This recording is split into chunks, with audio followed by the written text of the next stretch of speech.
Assalamualaikum warahmatullahi wabarakatuh. Saya Cahya Nabila Khairina, NIM 222121161 akan menjelaskan tentang maqasid syariah menurut Muhammad Thohir Ibnu Asyur.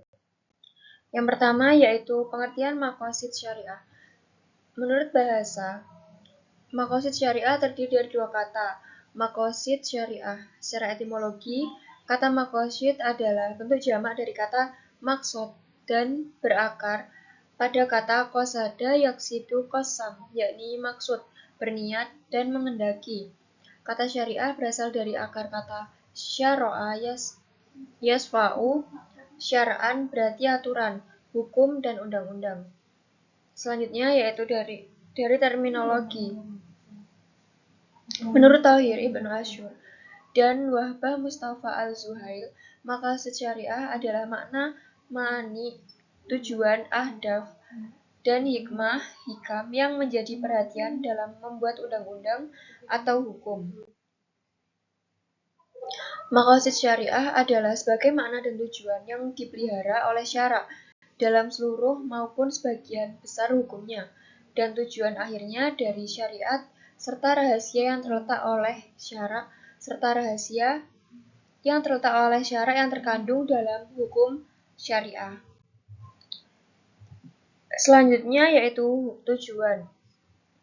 Tujuan yang pertama yaitu hifz ad-din, hifz an-nas, hifz an-nafs, hifz al-mal, hifz al-aql.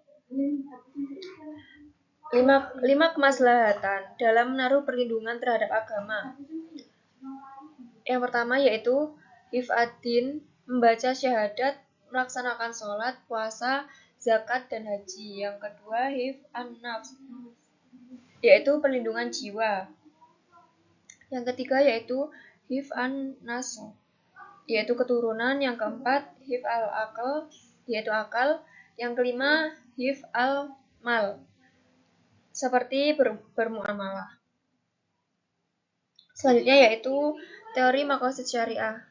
Yang pertama yaitu al-fitrah. Al-fitrah merupakan suatu sistem yang diciptakan oleh Allah SWT pada setiap makhluk, termasuk akal jasmani, baik batin maupun akhir. Yang kedua yaitu al-musawah. Berarti setiap muslim menempati kedudukan sederajat di hadapan hukum Islam, tidak ada perbedaan dalam menghadapinya. Hal ini didasari oleh prinsip fundamental yaitu Islam sebagai agama yang fitrah. Yang ketiga yaitu al-samahah, yaitu toleransi atau kedermawaan. Yang keempat al-hurriyah, yaitu kebebasan hak untuk bertindak atas kehendaknya sendiri tanpa hambatan. Kebebasan tersebut dibagi dalam beberapa aspek, yaitu perkataan, perbuatan, serta akidah.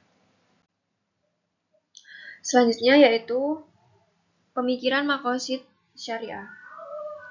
Ada dua. Yang pertama yaitu muqasid syariah al-ammah atau umum, adalah tujuan syariat yang mencakup kepentingan dan kemaslahatan manusia secara umum, seperti menghindari kerusakan, persamaan hak asasi manusia, dan penerapan syariat sesuai aturan Allah.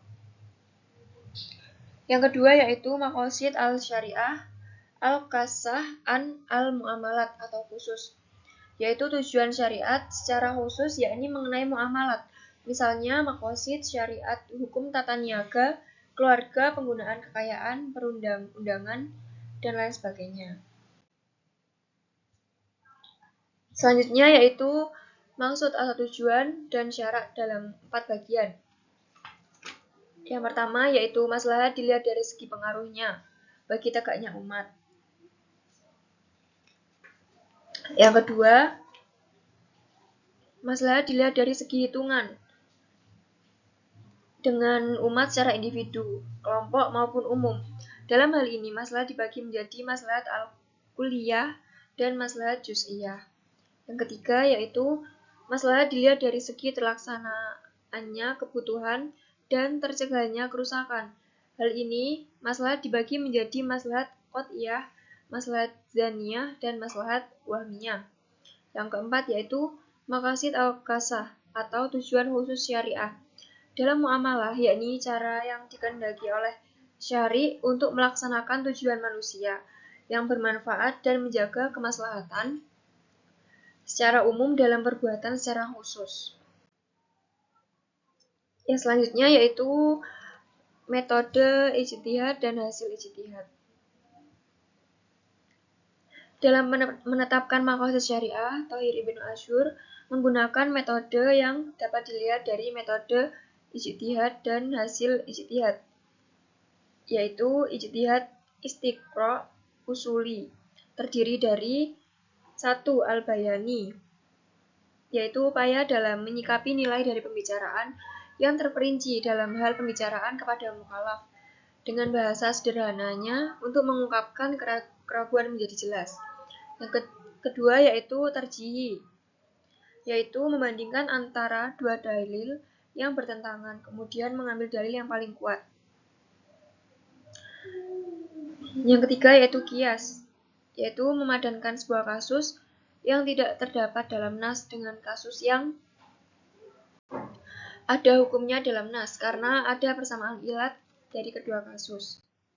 Yang keempat yaitu maqasidi, untuk menemukan hukum dalam Al-Quran yang masih umum tanpa memiliki kejelasan secara terperinci. Contohnya yaitu mengenai sholat yang tidak ditemukan dalam Al-Quran, mengenai bagaimana gerakan sholat dan sebagainya. Yang kelima yaitu ta'abudi, yaitu memberikan kepada aturan yang ada dan kembali pada hukum yang berlaku. Contohnya, dalam melakukan sholat maghrib 3 rakaat, itu dijalankan karena sudah menjadi ketetapan Allah bahwa sholat maghrib dilaksanakan 3 rakaat. Terima kasih, sekian. Wassalamualaikum warahmatullahi wabarakatuh.